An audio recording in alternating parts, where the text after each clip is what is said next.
Semangat pagi. Kita sepakat bahwa data sangat penting bagi berbagai aspek kehidupan, mulai perencanaan, monitoring, maupun evaluasi. Namun, hal terpenting juga terkait dengan data adalah bagaimana kita memahami data itu dihasilkan dan apa interpretasi dari apa-apa yang disajikan, yang disebut metadata statistik. Oleh karena itu, pada kesempatan ini saya mengajak diskusi teman-teman dalam 1 jam untuk memahami bagaimana membuat metadata statistik sektoral yang merupakan kewajiban bagi seluruh perangkat daerah produsen data sesuai dengan Perpres nomor 39 tahun 2019. Agar tidak berlama-lama, yuk kita mulai diskusinya.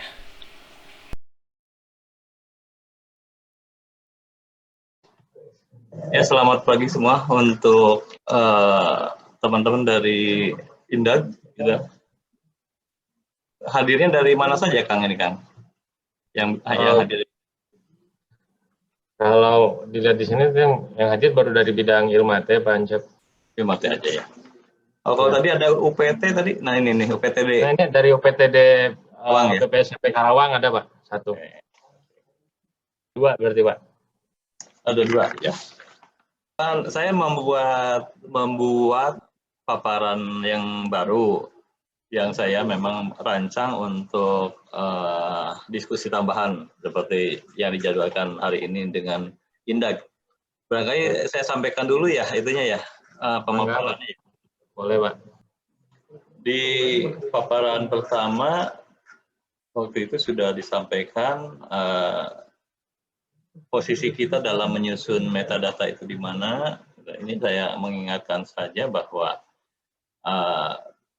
pentingnya data dalam satu data Indonesia. Ya. Terkait dengan data ada 4 yang digarap dalam satu data Indonesia itu. Yang pertama 1 standar data nantinya. Yang kedua 1 metadata baku. Metadata baku. Nah, kita berada di sini 1 metadata baku. Kenapa targetnya adalah metadata baku? Nanti semua metadata yang dihasilkan oleh khususnya pemerintah Provinsi Jawa Barat di perangkat daerah, maka metadatanya itu akan dilaporkan ke pusat. Ya, akan dilaporkan ke pusat dan akan didokumentasikan di pusat. Apabila ada indikator maupun variabel yang ternyata juga merupakan indikator kinerja di wilayah lain, di provinsi lain, di perangkat daerah lain, maka tentu untuk memenuhi bahwa indikator itu harus bisa terbanding menurut waktu, terbanding menurut wilayah, maka harus baku. Ya, indikatornya itu harus sama di kita, di Jawa Barat maupun di wilayah yang lain. Nah, kalau indikatornya baku, artinya metadata yang melengkapi indikatornya tersebut juga harus baku. Ya. Kemudian nanti ada interoperabilitas, nanti kita berbicara bagaimana metadata itu akan mendukung operabilitas. Selanjutnya. Nah, dari diskusi kami, kemudian dari pengalaman kami mencoba merangkum, meskipun ini nggak ada referensinya ya, tapi ini berdasarkan pengalaman saja. Kami mendeteksi bahwa metadata itu sangat bermanfaat. Manfaatnya tidak hanya bagi pihak luar, bagi eksternal perangkat daerah, tapi juga untuk internal perangkat daerah juga sangat banyak manfaatnya. Yang pertama, metadata sebagai dokumentasi indikator kinerja. Selama ini teman-teman di perangkat daerah sudah muncul dokumentasinya kinerjanya di Renska, ya, di LPC. Namun itu tidak lengkap karena diperlukan informasi yang cukup, ya, instrumen yang cukup untuk menjelaskan indikator maupun variabel tersebut. Nah, untuk melengkapi itu, metadata nanti akan didokumentasikan di dalam indikator kinerjanya. Yang kedua, metadata dapat memudahkan seluruh unsur pimpinan dalam memahami indikator kinerjanya. Jadi kalau kepala dinas, kepala badan mau rapat atau mau membahas kinerjanya, maka nanti ingin tahu secara detail apa itu angkanya, menghitungnya bagaimana, batasannya seperti apa, maupun interpretasi dari indikator tersebut, maka akan semakin mudah. Ya. Jadi tidak harus nanya lagi, gitu. Ini sudah terdokumentasi. Nah, saya katakan seluruh unsur pimpinan. Jadi tidak hanya kepala dinas, tapi juga misalnya kepala bidang dan bidang-bidang yang lain di dinas tersebut bisa paham gitu kan, tidak hanya milik satu bagian saja. Gitu. Nah, juga eselon 4-nya juga bisa paham dengan keseluruhan indikator kinerja perangkat daerah yang bersangkutan. Dan kalau mau dibuka tidak hanya untuk unsur pimpinan, seluruh pegawai di dinas kita juga jadi paham indikator kinerjanya. Jadi diharapkan bisa mendukung capaian kinerjanya. Kemudian selanjutnya, metadata juga menjaga kesinambungan data pada saat penggantian pengelola kegiatan atau pengelola data. Ini yang sering kejadian, ya, bukan sudah jadi rahasia umum lagi. Ya, sering kita dengar pada saat ada pejabat yang pindah, datanya ikut pindah, gitu. Dan itu susah gitu, pas mau melanjutkan lagi, bingung ini dimulainya dari mana, dasarnya apa, gitu kan? Kemudian seperti apa ngukurnya, ya, dan bagaimana interpretasinya. Jadi bingung tuh yang melanjutkan, baik itu melanjutkan sebagai pengelola kegiatan maupun pengelola data. Ya, ini kejadian yang sering. Kemudian metadata juga memudahkan dalam proses standarisasi metadata statistik. Itu yang saya katakan tadi, dengan ada metadata ini yang juga metadata ini digunakan untuk mengukur kinerja di wilayah lain, maka harus standar. Dengan demikian kita susun metadata kita, usulkan ke pusat, jadi nanti di pusat akan dilakukan standarisasi metadata statistik. Mungkin banyak lagi manfaat lain bagi internal perangkat daerah. Gitu. Nanti silakan kita diskusikan, tapi saya menyampaikan dulu, metadata juga sangat bermanfaat bagi eksternal perangkat daerah. Contohnya, memudahkan pengguna data dalam memahami data dan interpretasi. Gitu kan? Kalau selama ini kan kita sajikan aja di Rensa, sajikan di LPJ, sajikan di laporan tahunan. Gitu. Tapi interpretasinya mungkin tidak mudah orang untuk memahami. Nah, dengan metadata ini udah standar, orang di luar perangkat daerah mudah. Pengguna data itu yang terdekat adalah yang eksternal, ya, Pak Gubernur. Ya. Kemudian anggota dewan, kemudian inspektorat, BPK, atau masyarakat biasa, atau perangkat daerah lain, gitu kan. Nah, dengan metadata menjadi semakin mudah memahami data dan indikator yang kita sajikan. Kemudian, metadata menjamin ketepatan dalam pemanfaatan data. Contoh, misalnya pada saat ada mahasiswa yang mau mengadakan penelitian, ya, kan mungkin datang ke Indag misalnya. Saya meneliti tentang butuh data, kira-kira data apa saja yang ada di Indag. Nah, pada saat belum ada metadata, mungkin mahasiswa tersebut perlu keliling-keliling bidang atau bagian, kan, ingin menggali datanya, data apa saja gitu di dinas tersebut. Pada saat sudah ada, kita buatkan publikasi metadata yang jelas, yang detail, rinci masing-masing bidang, bahkan sampai bagian, sebagian, seksi, gitu. Nah, jadi semakin mudah. Tidak harus keliling lagi, buka saja metadatanya, Anda butuh tentang apa. Jadi akan tepat nanti pengguna data memanfaatkan data yang dimiliki oleh dinas masing-masing.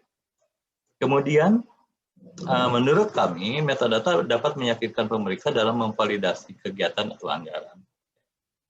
Pada saat kita punya DPA yang nilainya besar, tentunya harus kelihatan kegiatannya, kelihatan outputnya gitu kan.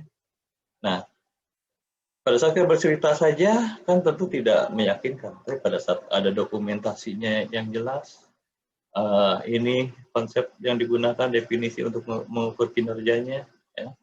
Kemudian akhirnya ini menjadi yakin bahwa ini capaian kinerjanya terukur. Maka pemeriksa inspektor maupun Bapeda BPK mungkin jadi semakin teryakinkan gitu. Oh ini udah jelas kok terukur gitu kan. Konsep yang digunakannya jelas, aturan yang digunakannya jelas gitu.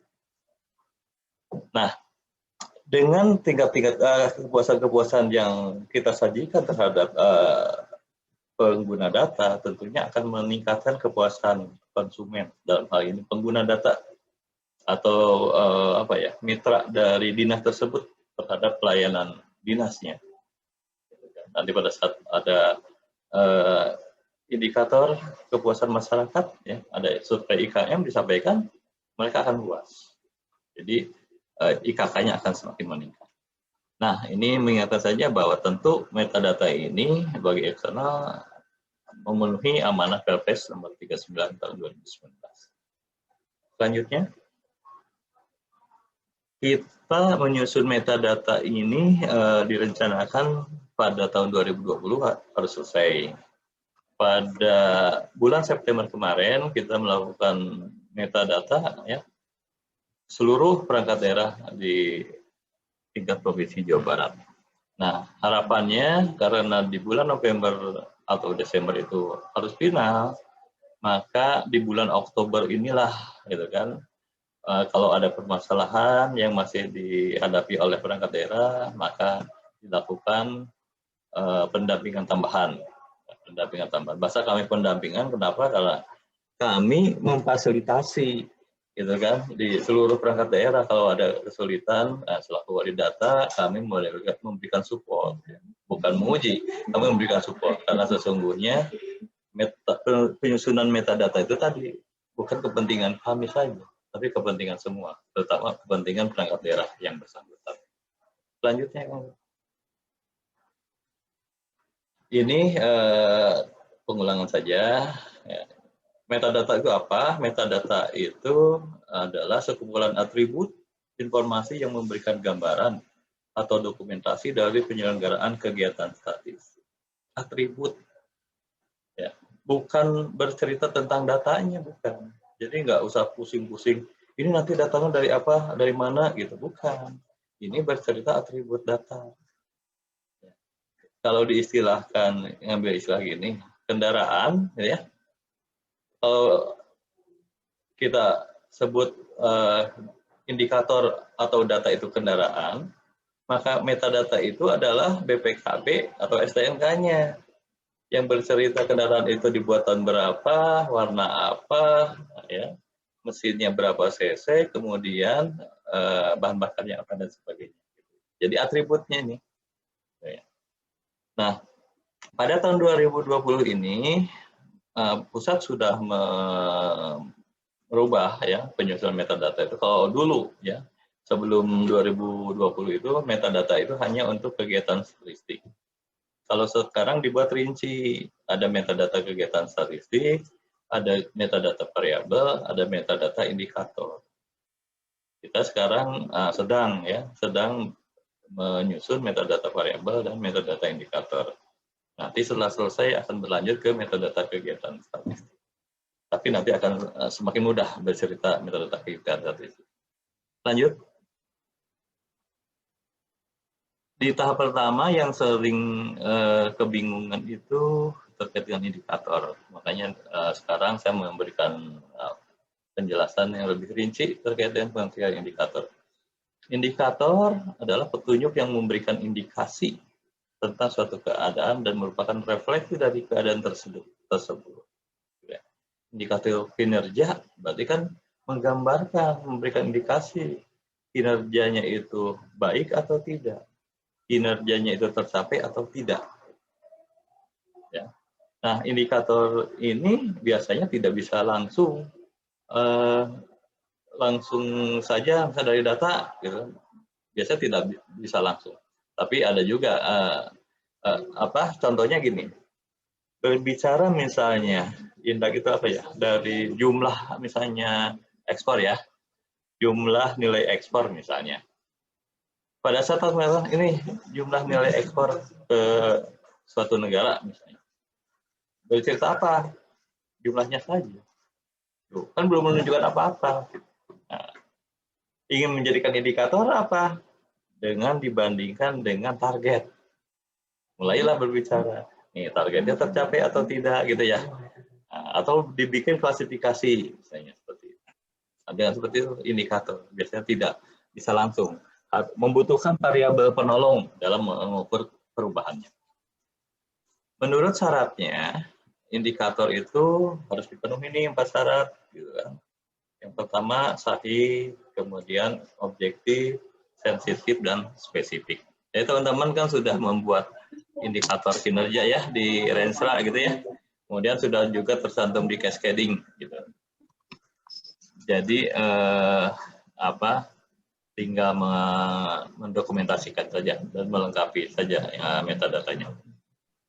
Kemudian kemarin itu masih sering kebingungan terkait dengan apakah indikator itu komposit atau tidak ya. Jadi ada dua nih, indikator bisa bersifat tunggal yang isinya terdiri dari satu indikator dan juga bisa bersifat jamak atau indikator komposit. Kalau indikator komposit itu merupakan gabungan dari beberapa indikator. Kalau saya sampaikan bercerita itu indikator komposit atau bukan dilihat dari rumus. Kalau seandainya rumusnya itu langsung dihitung dari data, ya itu indikator tunggal. Kalau di dalam rumusnya ternyata ada rumus lagi, ya rumus lagi, indikator lagi, maka dia indikator komposit.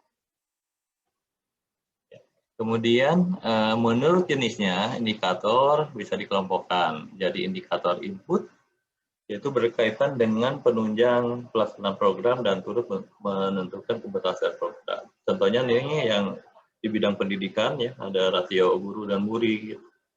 Ini kan yang digarapnya nih ya, rasio murid dengan kelas, rasio dokter, dan rasio puskesmas di bidang kesehatan. Kemudian ada indikator proses yang menggambarkan bagaimana pembangunan berjalan. Ini prosesnya. Pembangunan berjalan seperti apa? Ada angka partisipasi kasar. Ini tentang sekolah nih. Angka partisipasi murni sekolah. Rata-rata jumlah jam kerja, rata-rata jumlah kunjungan puskesmas, persentase anak balita yang ditolong dukun beranak. Kemudian ada indikator output yang menggambarkan bagaimana hasil dari suatu program kegiatan telah berjalan. Ini hasilnya nih. Ada program pendidikan sekolah menengah. Ini nanti hasilnya akan ada persentase penduduk, mengukurnya persentase penduduk dengan pendidikan SLTA ke atas. Ada juga program di kesehatan terkait dengan penanganan bayi. Ada ukuran hasilnya angka kematian bayinya seperti apa. Kemudian angka harapan hidup di bidang ketenaga kerjaan, gitu ya. Udah ada kegiatan, udah ada regulasi dan sebagainya. Nanti tingkat partisipasi angkatan kerjanya seperti apa dan seterusnya. Selanjutnya, kalau variabel adalah gejala yang menjadi fokus peneliti untuk diamati. Kalau saya mungkin berbicara kalau variabel itu datanya lah di dinas itu kan, jumlah nilai barang ekspor, jumlah komoditi perdagangan dan sebagainya gitu. Ini contohnya bisa variabel itu tentang tinggi, tentang berat badan, sikap, motivasi, kepemimpinan, disiplin kerja, warna rambut, golongan darah dan lain-lain. Juga bisa tentang berat atau ukuran, bentuk, warna, kualitas, dan sebagainya. Saya berikan contoh, kalau di perangkat daerah itu, di dinas pendidikan, ada jumlah murid, jumlah guru, jumlah kelas, jumlah rombel, rombongan belajar, jumlah sekolah, dan lain-lain. Di dinas kesehatan ada jumlah puskesmas, jumlah pasien, jumlah posyandu, dokter, dan seterusnya. Di BKSDM ada jumlah ASN yang memiliki sertifikat keahlian, ada jumlah ASN secara tetap. Di dinas bina marga ini panjang jalannya bisa panjang ini, tapi mereka konsepnya bukan panjang jalan nih sebetulnya. Ruas jalan provinsi, ruas jalan yang berkualitas baik, dan ruas jalan rusak. Kalau di sekretariat DPRD ada jumlah anggota DPRD menurut jenis kelamin, ada jumlah rapat yang difasilitasi, dan ada jumlah aspirasi yang diterima, dan lain-lain. Selanjutnya, nah, bagaimana cara memulai dalam apa yang harus dipersiapkan dalam menyusun metadata ini? Ya, berdasarkan pengalaman diskusi di putaran pertama, ternyata mungkin agak bingung gitu kan, dari mana mulainya. Maka setelah hasil diskusi saya katakan mulai saja dengan membuat nih pohon ya, pohon kegiatan. Jadi struktur kegiatan di dinas itu apa saja? Ini sebetulnya pencerminan dari DPA. Yang paling atas kan indikator kinerja utama nih. Ini di Rensa, ya. Ini indikator kinerja dinas. Ya, tuliskan apa saja indikator kinerja dinas atau IKU-nya. Kemudian setelah itu bedah apa indikator kinerja programnya. Ini berapa bidang? Ini berapa bidang? Tuliskan indikator kinerjanya apa saja. Nah, kemudian di tiap bidang itu indikator kinerja kegiatannya, ya, yang ini apa saja. Kemudian kalau ini kegiatannya apa saja. Ya, di sini kan karena struktur kegiatan, maka misalnya di bidang A kegiatannya apa saja, tulis gitu kan, tulis. Ini selesai. Selanjutnya kalau Pak, maka mulailah diidentifikasi ya indikator kinerja ini. Lihat ke kanannya. Pada saat menghitung indikator kinerja ini menggunakan data apa? Setiap ini indikator kinerja, data yang digunakan apa, data yang digunakan apa. Atau secara simpelnya, selanjutnya Kang Dapat, ditampilkannya seperti ini. Kami sudah memberikan filenya sebetulnya. Lanjut. Nah, seperti ini Kang, atau Teteh nih. Jadi di sini indikator kinerjanya sebelah di diagramnya nih. Kemudian di sebelah kanannya itu indikator kinerja itu dihitung dari indikator apa. Kalau dia komposit kan dihitungnya dari indikator lagi. Kalau dia indikatornya tunggal dihitung dari data apa. Terus semua nih. Masing-masing ini indikator kinerja bidang dihitung dari data apa. Ya. Kemudian ini bidang yang lain terus termasuk kesekretariatan. Dan yang terakhir indikator kinerja dari seksi atau subbag, ya. Ini pekerjaannya apa, menghasilkan data apa, ya, variabel apa yang dihasilkan. Bisa saja kegiatannya itu tidak menghasilkan data, nggak apa-apa, tinggal di strip saja. Kalau dia menghasilkan data, datanya data apa saja tulis. Nah, dari sini kelihatan berapa banyak metadata indikator yang dibuat, ya.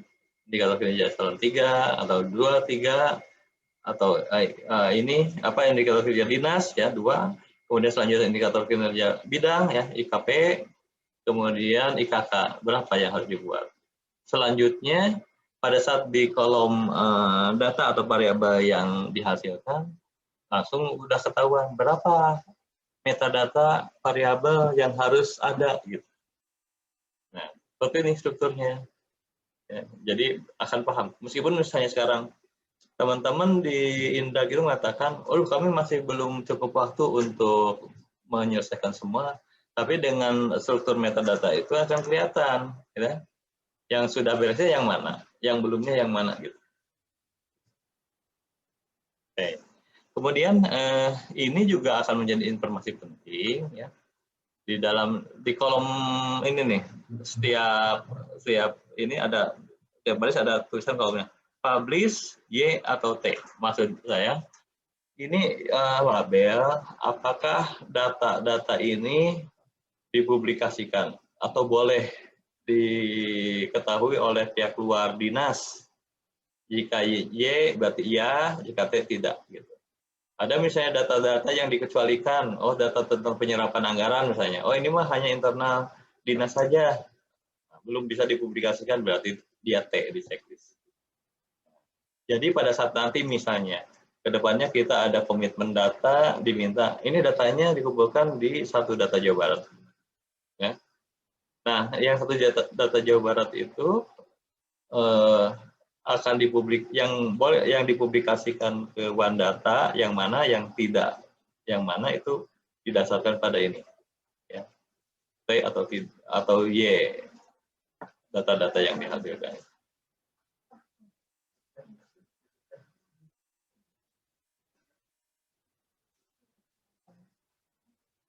Ya, nanti betul.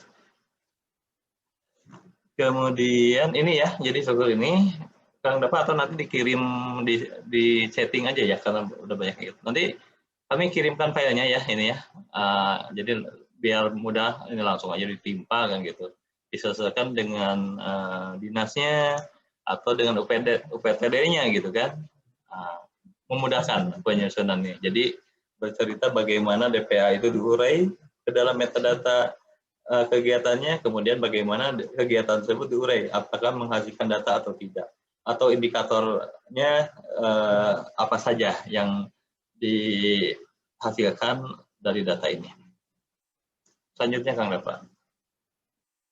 Nah, kami mencoba membuat contoh tambahan yang mudah-mudahan teman-teman bisa lebih memahami metadata indikator. Jadi ini sengaja dibuat contohnya dijajarkan ada 5, kemudian ukurannya beda-beda. Ada ukuran tentang indeks, ada ukuran tentang cakupan, ukuran tentang jumlah, ukuran tentang luas, ukuran rasio. Ya, satuannya seperti apa. Nah ini mudah-mudahan bisa jadi acuan gitu kan. Contoh yang pertama adalah indeks kepuasan masyarakat. Konsep, yang namanya konsep itu pikiran utamanya. Ini untuk mengukur apa? Gitu. Makanya kalimatnya kalimat sederhana, biasanya satu kalimat, beberapa kata saja. Nanti kalau yang rincinya nanti dalam definisi. Misalnya ini, indeks kepuasan masyarakat itu tentang apa sih? Tentang kepuasan masyarakat. Definisinya berdasarkan Permenpan RB nomor sekian. Jadi definisi itu mencantumkan sumbernya apa yang dia itu yang digunakan definisi ini, dicuplik dari mana gitu. Jadi berdasarkan Permenpan RB nomor 14 2017, IKM adalah indeks yang digunakan untuk mengukur tingkat kepuasan masyarakat terhadap layanan suatu unit kerja, seperti itu. Plug aja ya kalau ada yang dalam peraturan perundang-undangan yang sudah tercantum, di copy saja, copy paste. Kemudian interpretasi dari indikator ini apa? Semakin tinggi nilai indeks, maka semakin puas publik terhadap kinerja suatu unit pelayanan. Rumusnya seperti apa?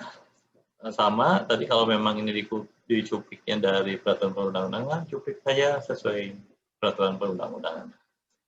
Kenapa? Karena nanti kalau seandainya pihak luar mau tahu, kan harus bisa sama enggak rumus di IKM di Indag dengan IKM yang di dinas lain misalnya.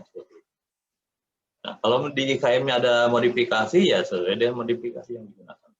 Kemudian IKM ini tentang apa sih? Ukuran tentang apa? Tentang indeks. Indeks ini satuannya pasti poin. Ya. Kemudian klasifikasinya di Permentan diatur. Nilai interval IKM itu sekian sampai sekian. Itu tidak baik, sekian sampai sekian kurang baik, dan seterusnya. Itu klasifikasi dari hasil yang penghitungan rumus. Nanti hasilnya seperti ini. Jadi keputusan itu jelas. Indikator ini menggambarkan apa? Jelas. Kemudian apakah komposit? Iya. Karena IKM ini dihitung ada komponen-komponen. Ada komponen harga, ada komponen pelayanan, prosedur, dan sebagainya. Kemudian level estimasi. Yang dimaksud level estimasi itu adalah angka indikator ini yang dihasilkan itu menggambarkan angka apa atau disajikan sebagai angka apa. Kalau IKM kan kepuasan terhadap layanan dinas misalnya. Maka level estimasinya level perangkat daerah. Ya. Kalau indikator lainnya tentang misalnya apa ekspor atau apa, misalnya bisa disajikan di angka Jawa Barat atau di kabupaten kota, maka nanti level estimasinya provinsi dan kabupaten kota. Kita lihat contoh yang kedua, tingkat kemantapan jalan provinsi. Ya. Ini konsep tentang apa? Tentang jalan dengan kondisi mantap. Definisinya sesuai dengan Permen PUPR nomor 13 dan seterusnya. Jalan dengan kondisi pelayanan mantap adalah bla bla bla. Ya. Kemudian interpretasinya apa? Semakin tinggi nilai menunjukkan semakin baik kondisi jalan. Rumusnya, ya. Jalan dengan kondisi baik ditambah jalan dengan kondisi sedang dibagi total jalan total panjang jalan provinsi dikali 100%. Di mana jalan kondisi baik adalah gitu kan, dan seterusnya. Dijelaskan rumusnya. Kemudian ini ukuran tentang apa? Tentang cakupan atau tentang persentase. Pasti satuannya persen. Klasifikasinya Permen PUPR telah menetapkan bahwa persentase berdasarkan kerusakan itu jika kurang dari 6%, jalannya baik. Jika kurang 11-15%, 6 sampai kurang dari 11%, termasuk jalan yang kondisi sedang dan seterusnya. Komposit tidak, karena dia langsung dihitungnya dari data. Kita lihat rumus kalau komposit dia langsung dari data, maka dia tidak komposit. Kemudian level estimasi data ruas jalan ini, indikator ini disajikan angkanya angka provinsi saja, tidak sampai kabupaten kota. Selanjutnya, contoh yang ketiga, PAD. Pendapatan asli daerah itu menurut definisinya berdasarkan Permendagri nomor berapa. Ya, tentang PAD adalah interpretasinya apa? Semakin besar persentase, maka semakin kuat PAD-nya. Rumusnya, PAD adalah pajak tambah retribusi tambah hasil pengolahan kekayaan daerah yang dipisahkan dan lain-lain PAD yang sah. Ini tentang apa nih? Tentang jumlah. Kalau jumlah itu satuannya pasti unit. Unitnya terserah yang digunakan. Mau rupiah misalnya, mau juta rupiah, mau miliar, mau triliun, ya terserah. Sesuai dengan yang biasa disajikan. Klasifikasinya semakin besar persentase PAD, maka semakin kuat PAD. Apakah komposit? Tidak. Kenapa? Karena langsung dihitung dari data pajak, data retribusi, dan seterusnya. Kemudian level estimasinya PAD ini, ya, indikatornya bisa disajikan PAD provinsi, juga PAD dirinci menurut kabupaten kota. Kemudian contoh yang ketiga indikator ini adalah peningkatan luas tanam. Konsepnya luas tanam, ya, ini tentang luas tanam. Definisinya apa? Berdasarkan Permen Pertanian nomor berapa dan seterusnya. Luas tanam adalah cuplik saja kalau itu ada. Interpretasinya semakin besar angka menunjukkan semakin luas areal tanam. Rumusnya, luas tanam sama dengan luas tanam di wilayah A ditambah luas tanam di wilayah B dan seterusnya. Ini ukuran tentang apa? Tentang luas. Satuannya hektar, bisa meter persegi, bisa kilometer persegi, sesuai dengan yang biasa digunakan di perangkat daerah masing-masing. Nah, klasifikasinya apa seluruh luas tanam? Tidak. Yang dimaksud sini adalah luas tanam komoditi padi sawah dan padi ladang menurut Dinas TPH.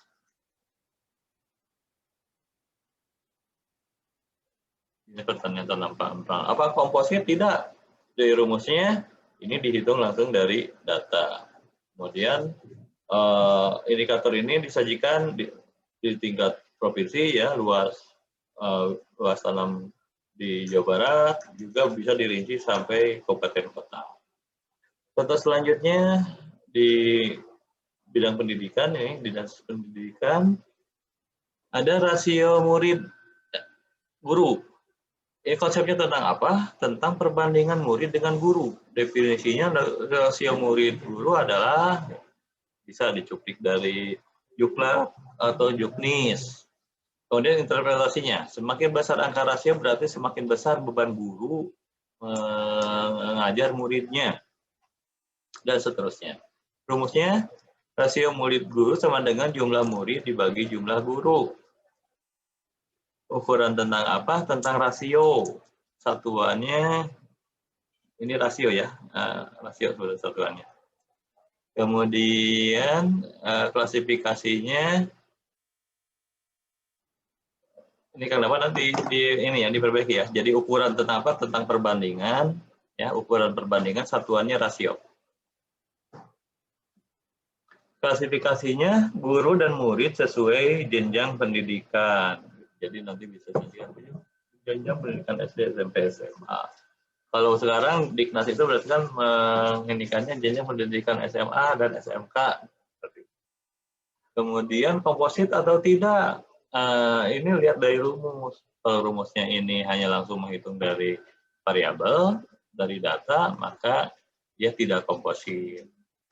Rasio murid guru ini bisa disajikan angka Jawa Barat, juga kabupaten kota. Jadi level estimasinya provinsi dan kabupaten kota. Selanjutnya, contoh untuk metode variabel. Ini sama ya, saya cupliknya untuk dari IKM nih. Di sini ada komponennya, salah satu komponennya itu adalah kepuasan terhadap tarif pelayanan, alias atau ada punya alias atau tidak ya.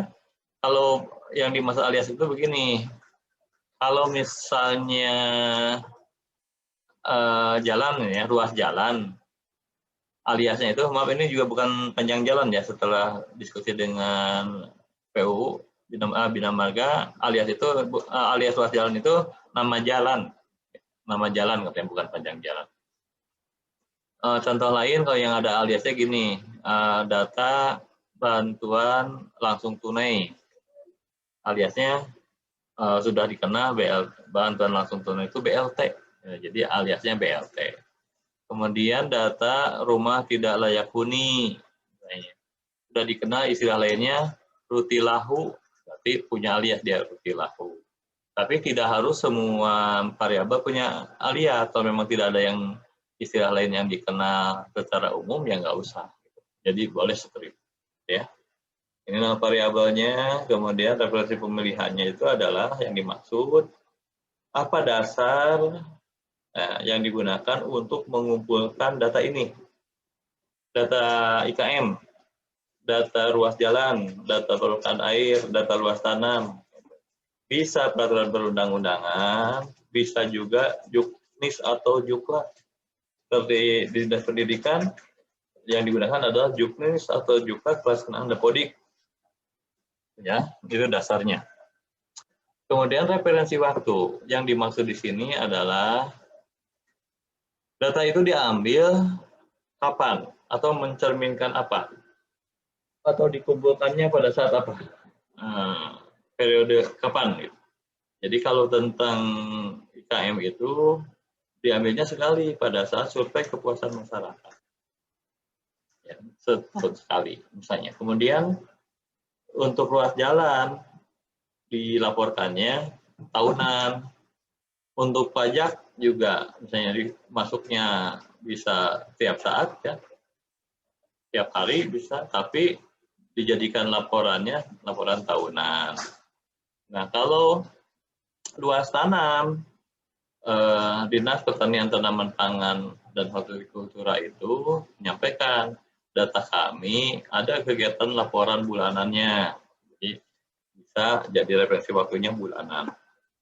Untuk jumlah murid, Dinas Pendidikan menyampaikan bahwa datanya dihasilkan diambil dari aplikasi Dapodik yang dimiliki Kemendiknas, yang itu dikumpulkan atau diupdate semesteran.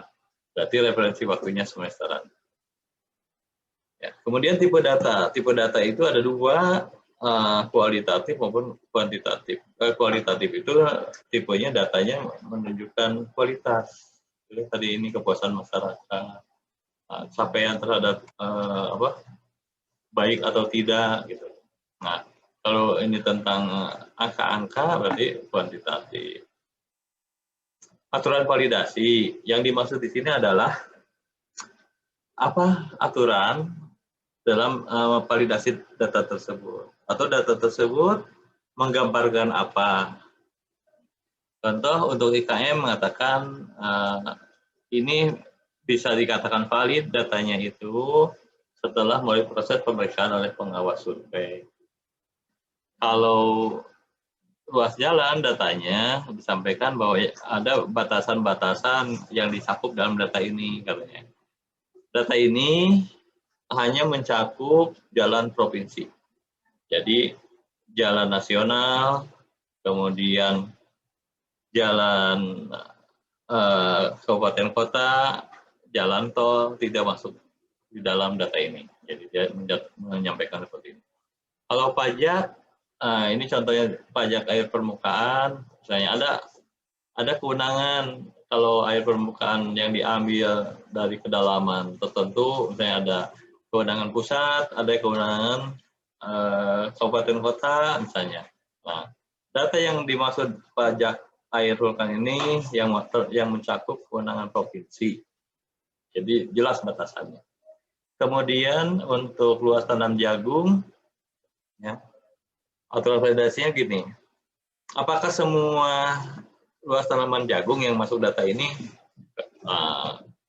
Dinas Tanaman Pangan menyatakan tidak.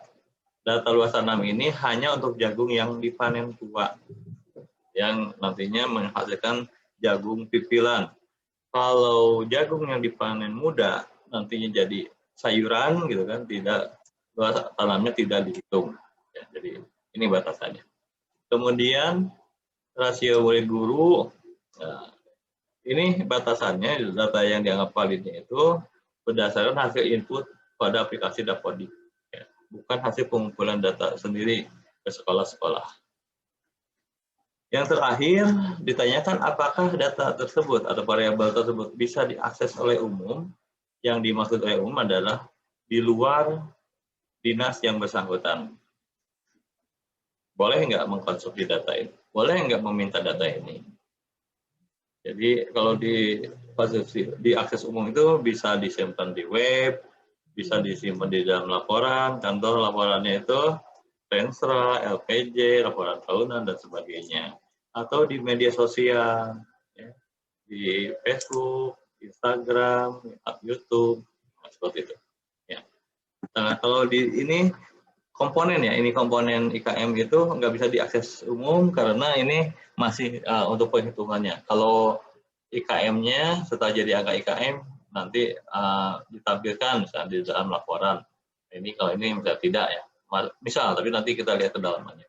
Kemudian tentang jalan, boleh dinas lain atau masyarakat tahu berapa ruas jalan gitu kan di Jawa Barat, boleh juga ditampilkan di web atau di laporan di Renstra dan sebagainya. Ya, begitu contoh yang dapat saya sampaikan. Lanjut, ini udah untuk contoh lain pengisian metadatanya sudah diberikan sama ya yang telah kami sampaikan. Barangkali dari Indag atau dari UPTD-nya ada pertanyaan enggak sebelum kita mulai diskusi yang lainnya? Terima kasih Pak Cep, penjelasannya sangat rinci Pak Cep ya. Sepertinya juga masih banyak sih yang harus dikerjain, ternyata harus sampai ke level kegiatan Pak ya. Ya, ya. Kalau kami memang udah mengerjakan tapi baru sampai level indikator program. Ternyata kalau lihat tadi di pohon metadata Pak ya, Ya, Nah, ya. itu sampai ke level kegiatan, sampai ke DPA berarti ya. Iya, betul. Gimana kan? Atau Pak, bisa nggak Be dicontohin misal satu dulu kira-kira gimana gitu ngisinya, Mangga, biar kami mangga. nanti ke depannya nggak bingung gimana gitu. Jadi Ya, misal gini aja. dari Gini program aja. sampai ke kegiatan. Gini aja. Dari Indak misalnya ngajukan satu apa nih programnya gitu kan, yang real aja biar nanti kita bahas bersama-sama. Atau saya coba share screen aja dulu yang Ya, yang yang tadi ya data coba. terakhir di kami aja Oh Pak ya, ya. mangga, mangga, mangga.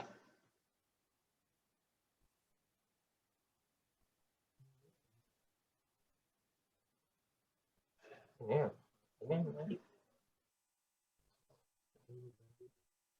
Yang terakhir di kami baru sampai ini Pak, sampai kalau ini tuh sebenarnya baru indikator program. Kemudian dari sini itu kan lanjut untuk indikator ke variabel, metadata variabel Pak ya. Ya. Nah, dari sini itu Oh, selanjutnya formatnya masih yang lama ya? ya formatnya masih yang lama. Kebetulan emang kata Teh Hanis tuh ada format yang baru gitu. Cuman belum dapet. Ya, ya, ya. Nggak apa-apa. Kalau kita ini kan, Kang di ini file ini kirim udah ada filenya? Udah Pak. Kalau ini sudah ada, ya kita buat pohon metadata aja dari sini gitu, biar langsung ini nyambungnya kemana langsung. Tapi berdasarkan langsung kegiatan berdasarkan DPA ya Pak Ancep ya. Ya, Kalau maksudnya untuk gini Kang. metadata kan. Maksudnya gini Kang. Jadi kita mendeteksi ada atau tidaknya kegiatan statistik atau kegiatan itu menghasilkan data itu kan harus diinventarisir. Ya. Dari metadata dari DPA itu kalau diinventarisir, oh ini ada kegiatan ini nih di bidang anu kan gitu kan, di bidang salah satu bidangnya apa Kang contoh biar enak.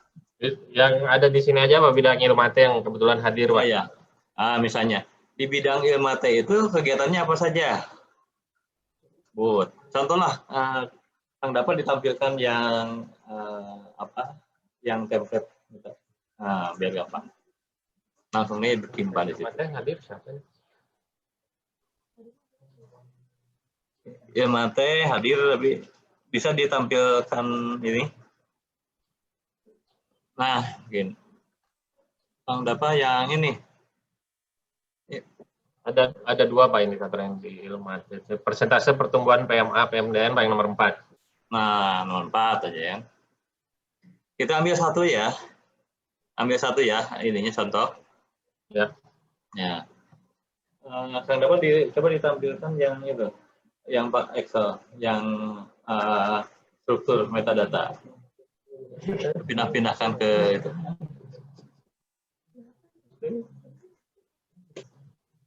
Ya, kita coba nanti menuliskan di struktur metadatanya gitu kan.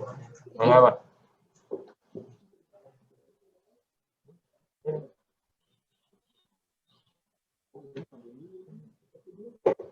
Ya.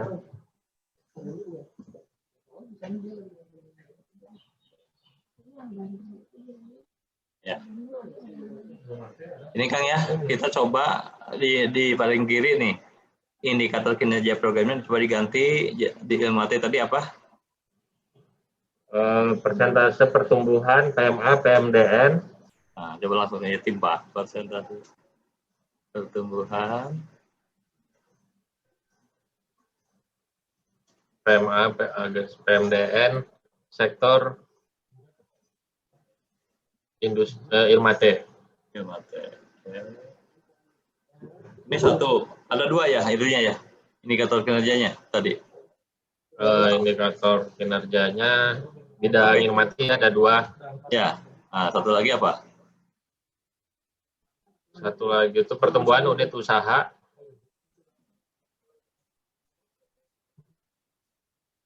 Ilmate.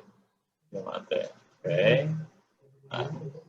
Yang ketiganya hapus Kang, lupa. Yang ketiganya hapus. Ini udah kelihatan nih ya. Ini IKP-nya ini ya, 2. Kemudian nih, pindah ke kanannya kalau mau ya, pindah ke kanan. Tapi nanti belakangan nggak apa-apa. Kita lihat aja bahwa untuk 2 IKP ini ya, di eselon 4-nya itu apa indikator kinerjanya? Pindah ke bawah Kang deh, Pak.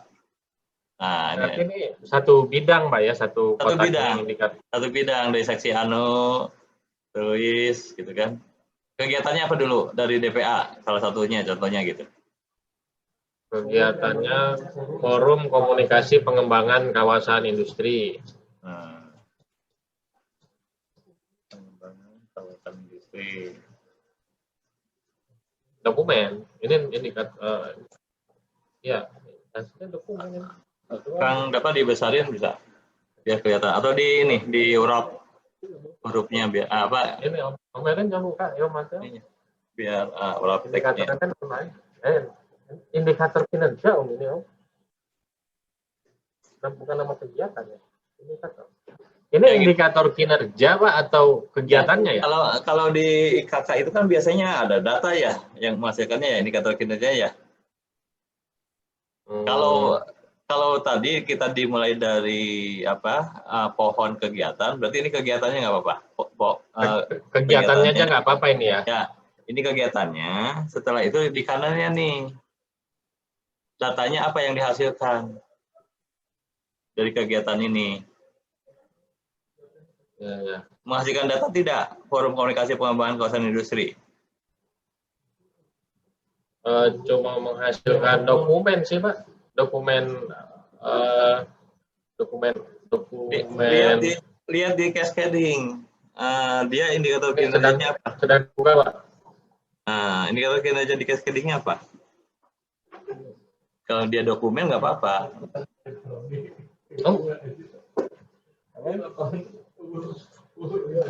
Praktek ya. Sini. Forum Komunikasi Pengembangan Kawasan Industri. Kasih nomor kan apa kamu? Ya.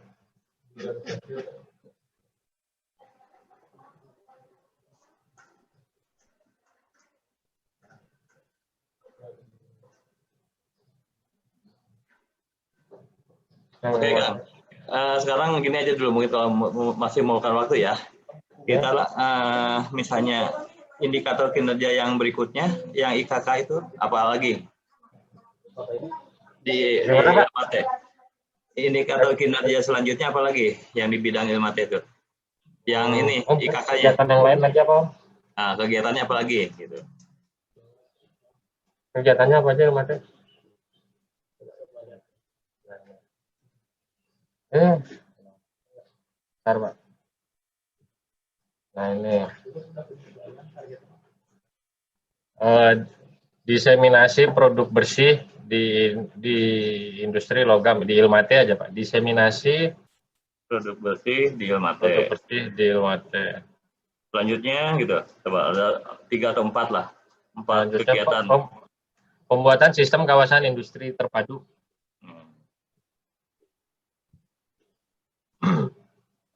Pembuatan sistem kawasan industri terpadu dalam mendukung pengembangan kawasan industri rebana.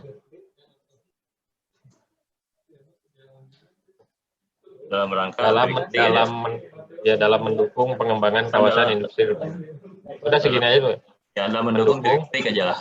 Gitu ya. Satu lagi Kang, biar ini.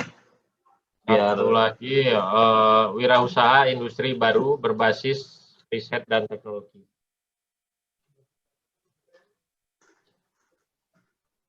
Wirausaha industri baru berbasis wirausaha industri baru Pak.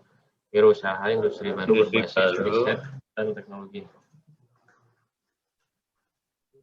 Riset dan teknologi.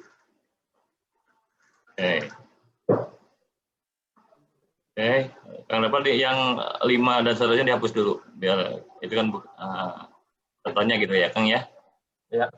Nah setelah itu dari kegiatan-kegiatan ini mana yang menghasilkan data atau datanya digunakan untuk menghitung kinerja program?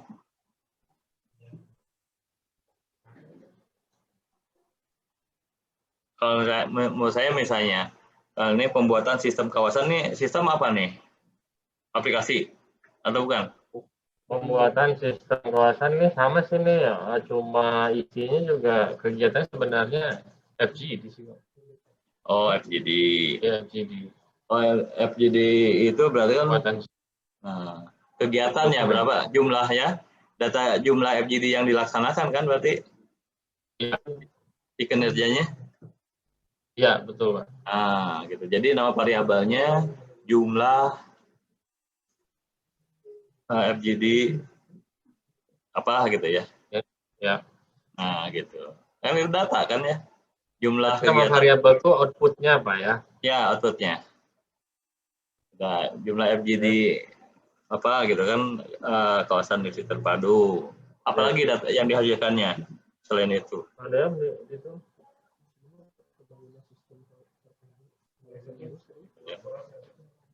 Nomor 2 misalnya apalagi? Nomor 2 terbangunnya sistem kawasan industri terpadu. Bukan, terbangunnya datanya apa tuh? Yang dihasilkannya. Ada lagi data yang dihasilkan? Kalau di cascading sih itu Pak. Oh, terbangunnya. Terbangunnya ya. Berarti jumlah ya. Jumlah kawasan industri terpadu yang gitu ya. Gitu ya, berarti kan? Ya. Oke, ya. Apalagi misalnya seperti itu. Ada yang menghasilkan data, ada yang tidak gitu. Kalau di cascading biasanya kan itu untuk penghitungan, gitu ya. Berarti kan data munculnya kan ya. Tadi jumlah kawasan industri data, berapa jumlah kawasannya kan yang terbangun gitu kan. Seperti itu. Kalau misalnya punten Pak Arif. Ya. Ya Bu. Yang ini pembuatan sistem kawasan itu bukan jumlah SDG, tapi jumlah SDG itu ada di nomor 1 di forum komunikasi. Nomor 1 Bu ya. Ya. Tadi kemarin muncul Pak. Punten Pak, namanya gabung. Mohon maaf, yes. Punten Pak, jumlah SDG, tapi kan jumlah SDG ada kan yang kawasan industrinya betul Bu ya, di nomor 3 Bu ya. Betul. Itu kan berbentuk kajian Pak, teman kajiannya kan jadi kalau kajian anggarannya di kalau kajian ya, berarti dokumen, jumlah dokumen hasil kajian kan ya kan? Ya betul ya, jumlah dokumen hasil kajian. Kalau begini misalnya yang atas FGD, yang kedua hasil kajian, berarti kan ada data lain nih. Kalau jadi bahan menghitung kinerja itu kan, jumlah target kajian kan ya. Ada ya targetnya, ada mungkin udah ditetapkan kan dinas, misalnya menetapkan target kajian dalam tahun ini berapa. Kemudian yang atas kajiannya Pak nggak kan anggarannya dihapuskan itu, jadi nggak di tahun depan. Targetnya berapa? Ini sesuai target atau realisasi Pak? Maksudnya karena kan kita memang ada refocusing gitu. Kalau kita berpikirnya ke refocusing, mungkin beberapa memang nggak ada yang terlaksana gitu. Tapi kalau memang ini target gitu berdasarkan cascading, mungkin bisa kita isi Pak Ancep. Ya, gini Kang. Kan kita berbicara gini, ini kan bukan angkanya ya sebetulnya. Kita berbicara prosesnya. Untuk di cascading, kita mengukur kinerja. Kan ini misalnya tadi misalnya jumlah FGD, ya jumlah FGD. Untuk mengukur kinerja kan nggak bisa jumlah FGD saja misalnya, ada targetnya. Tapi kalau misalnya di eselon 4 misalnya hanya ditargetkan saja jumlah FGD-nya nggak apa-apa, kan gitu kan. Sekian, nanti realisasi FGD-nya tahun ini sekian. Gitu. Jadi yang dimaksud saya kegiatan ini menghasilkan data apa? Kalau ini karena kegiatannya hanya FGD misalnya, berarti jumlah FGD-nya berapa kali kan di dalam setahun? Tahun anggaran maksud saya. Ya. Nah ini kalau ke atasnya, Kang rumus di eselon 2-nya IKP-nya apa Kang? Yang mana Pak? Contoh Persentase pertumbuhan PMA pertumbuhan itu ya? dari PDRB ya. Kalau nomor 1 DPDRB ya. Bentar Pak. Nomor 2 kayaknya yang lebih mudah contoh. Yang Tapi nggak apa-apa. Nomor 2 apa? Pertumbuhan unit usaha ya. Ya. Itu rumusnya itu Pak, pertumbuhan jumlah unit usaha tahun N dikurangi jumlah unit usaha tahun N-1 dibagi jumlah usaha tahun N-1 kali 100%. Ya. Kenapa ditulis pertumbuhan ini aja? Pertumbuhan unit usaha ya. Sama dengan titik-titik aja lah. Dalam pertumbuhan. Nah, Kang, yang jumlah unit usaha itu munculnya di kegiatan mana? Jumlah unit usaha itu di wirausaha baru muncul Pak. Nah, di wirausaha baru berarti nomor 4. Nah, kan menghasilkan data nih contohnya gitu.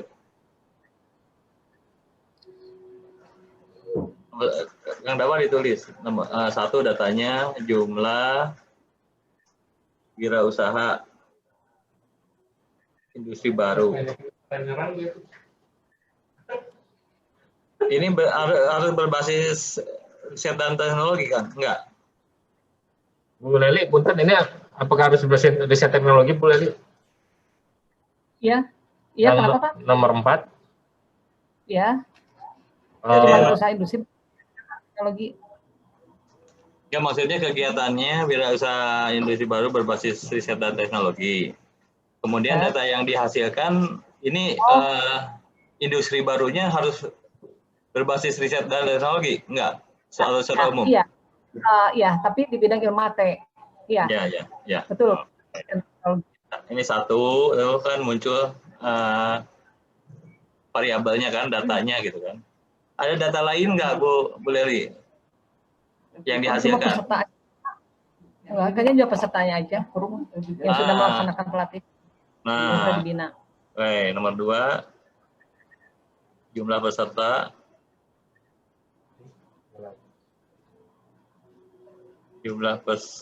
pelatihan ya. Ya. Pelatihan wirausaha.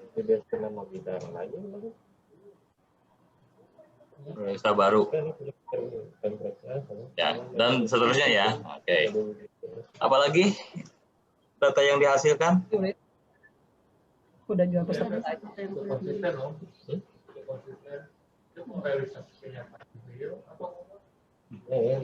Kecil-kecil Mas. Nah, itu kan jadi gambarannya seperti ini ya. Jadi dibedah dulu indikator kinerjanya. Eselon 2 itu dihitungnya dari apa nih indikator kinerjanya? Oh, dari eselon 3-nya. Indikator kinerjanya dilihat. Dia dihitungnya dari data apa saja. Oh, berarti dia dihitung dari data misalnya tadi wirausaha ini. Dia sebetulnya dihasilkan dari kegiatan apa? Nah, ini semua nanti jadi bahan. Yang atasnya itu indikator kinerjanya berarti metadata indikator yang harus dibuat. Kalau ini berarti metadata variabel yang di ini.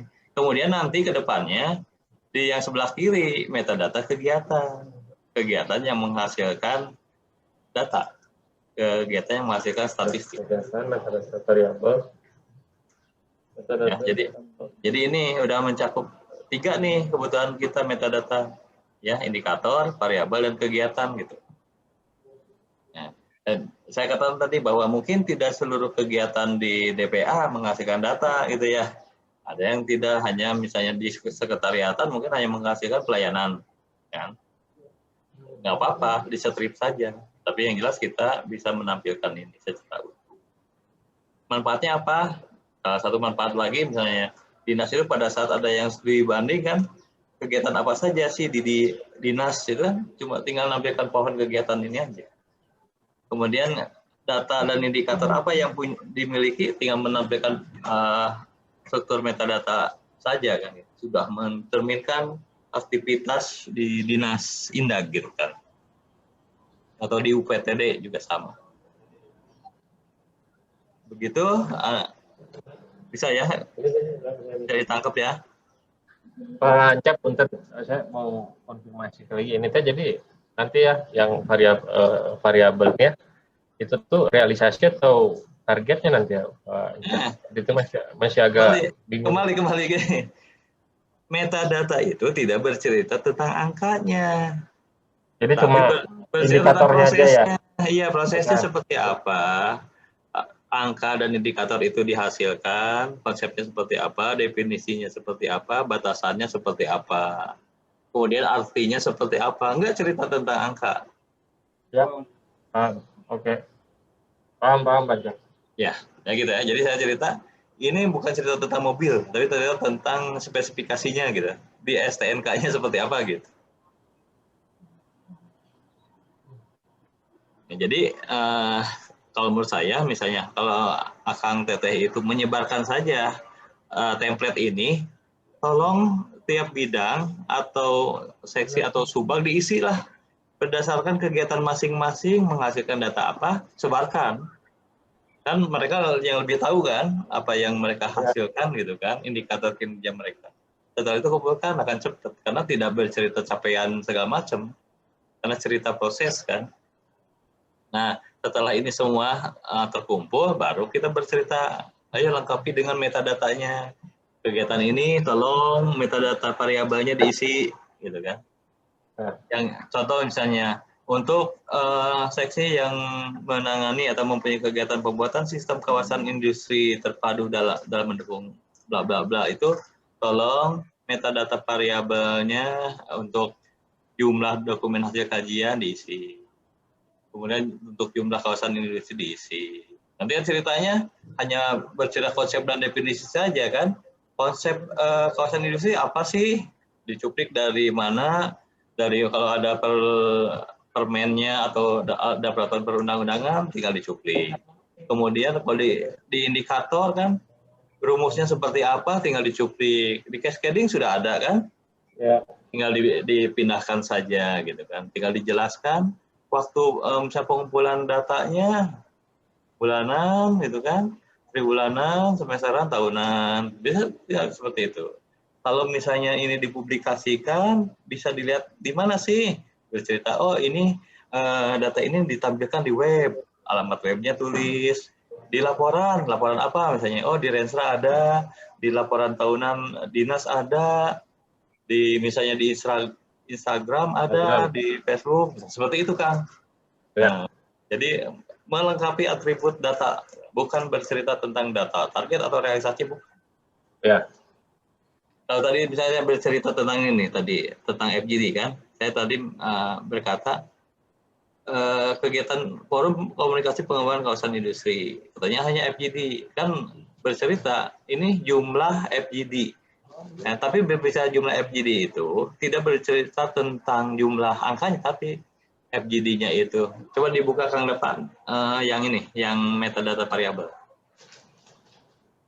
Biar kelihatan nyambungnya. Yang metadata. Metadata variabel itu yang file-file kerja mereka.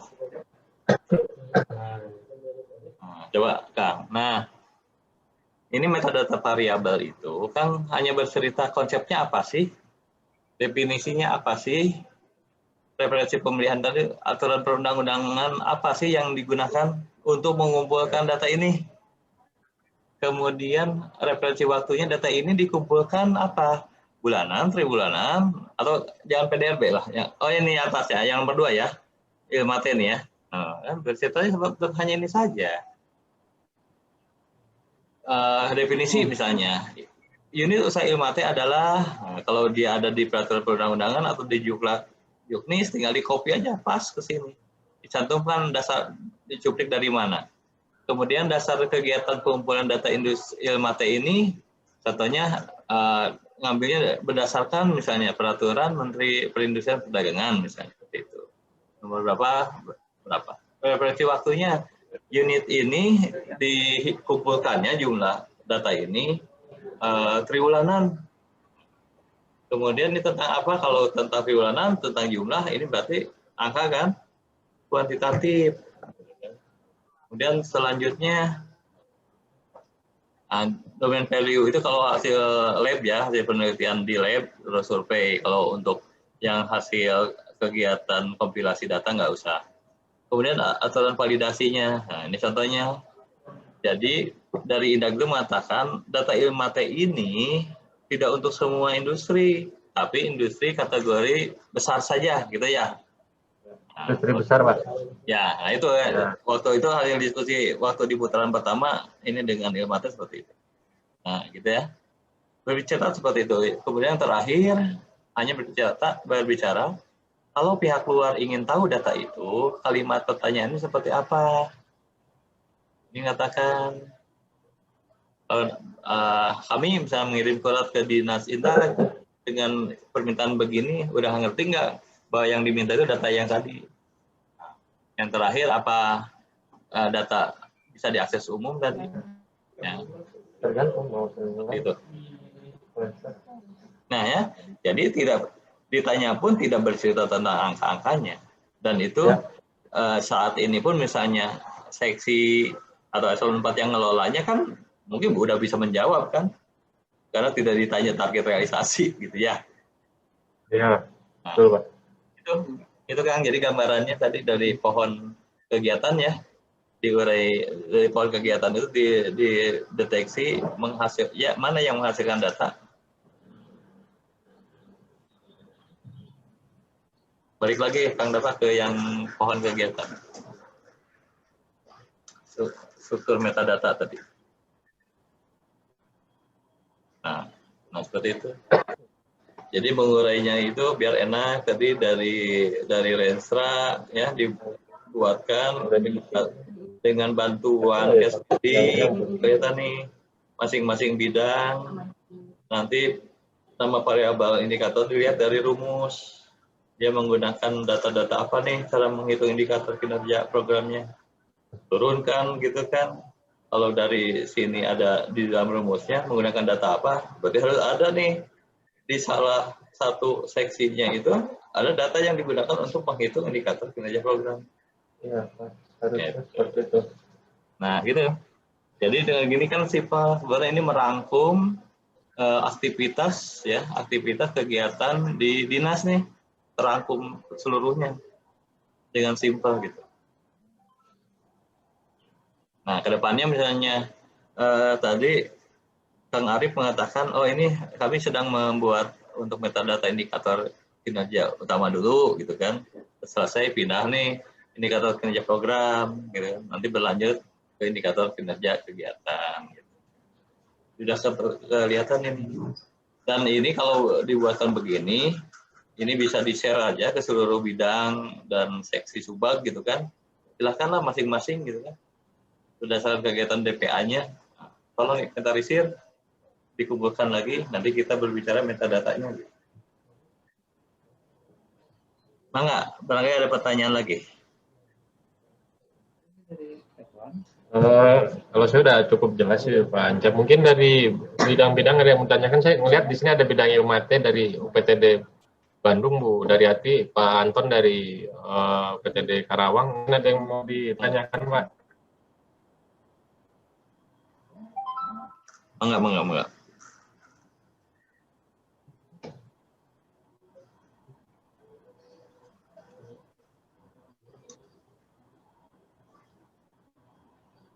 Udah, Bu Leli, ada yang mau ditanya Bu Leli? Ya. Pak, sementara. Nanti koordinasi lagi. Ya Pak, kalau gitu cukup sepertinya Pak ya. Nanti tinggal ya seperti saran Pak Ancep, paling kami nanti tinggal coba bagikan template-nya ke bidang-bidang untuk diisi Pak ya. Ya. Seperti itu Pak Ancep ya. Mangga. Tapi setelah ini Pak Ancep, apakah nanti akan ada pendampingan lagi Pak Ancep? Setelah ini semua nanti terisi gitu. Kalau sudah terisi, nanti kita ada sekali lagi ya untuk membahas draft yang disampaikan teman-teman dari perangkat daerah. Kalau pendampingan untuk di jadwal seperti ini, kami sampai tanggal 21 udah penuh karena sehari 2 OPD ya, jam pagi dan jam siang. Nah, kalau misalnya ada yang perlu ditanyakan, silakan aja chatting, gitu kan. Ke Japri juga nggak ada masalah, nanti diberikan ini khusus lah, pelayanan khusus pada teman-teman gitu. Siap, mangga turun pisan Pak Ancep.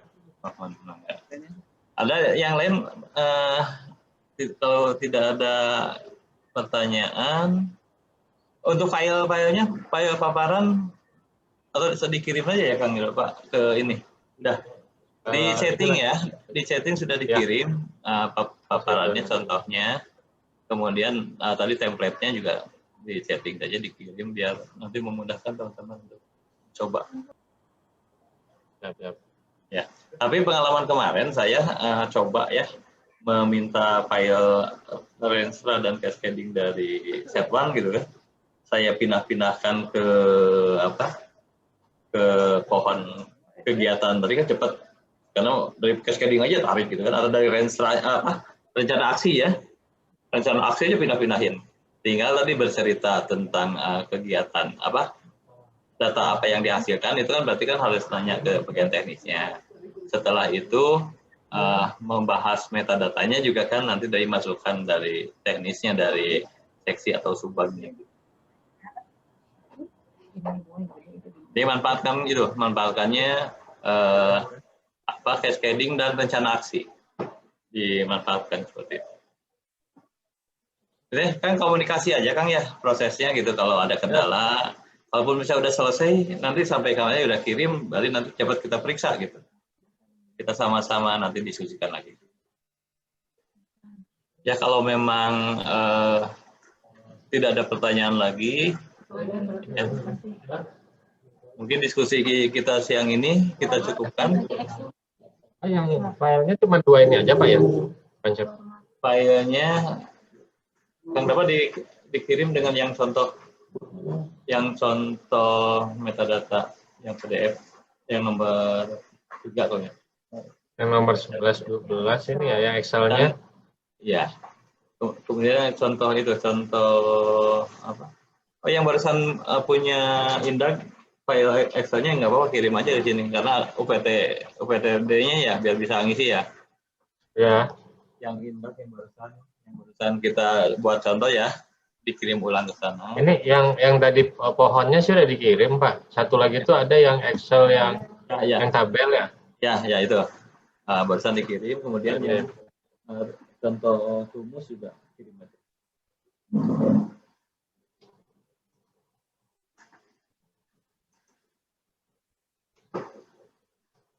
Nah gitu ya Bapak, ada 4 ya.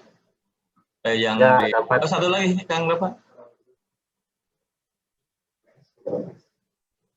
Udah 5 ya, 5 file udah dikirim. Yep. Ya mudah-mudahan lancar lah teman-teman ya membuat. Amin Pak. Terima kasih banyak Pak atas ini bantuannya, ini pencerahannya sangat-sangat cerah Pak, sangat-sangat mencerahkan. Ya alhamdulillah baik makan teh gitu ya. Kalau memang tidak ada lagi, silakan selamat mencoba. Nanti kita komunikasi sajalah melalui chatting ya di grup, boleh gitu kan. Nanti disampaikan melalui TR-nya juga boleh. Ya, kalau tidak ada lagi, mungkin kita tutup. Ya, terima kasih atas kehadiran semua, atas diskusinya. Mudah-mudahan diberikan kelancaran dalam melaksanakan penyusunan metadatanya, dan mudah-mudahan tetap diberikan kesehatan ya buat semuanya. Amin Pak. Terima kasih. Wabillahi taufiq wal hidayah. Wassalamualaikum warahmatullahi wabarakatuh. Waalaikumsalam warahmatullahi wabarakatuh. Yang belum jelas atau perlu diskusi lebih lanjut, silakan kirim email ke infodata.indonesia@gmail.com atau berkomentar di kolom chat di bawah ini.